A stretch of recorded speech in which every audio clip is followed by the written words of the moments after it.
నువ్వు నూరుతున్నప్పుడు బయట తోటి చెమట నువ్వు తుడుచుకున్నప్పుడు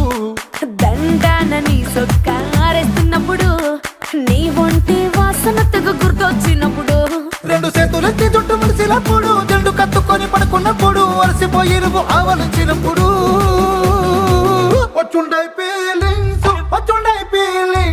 వచ్చి వచ్చి చంపేస్తుండై ఫీలింగ్స్ వచ్చుండాయి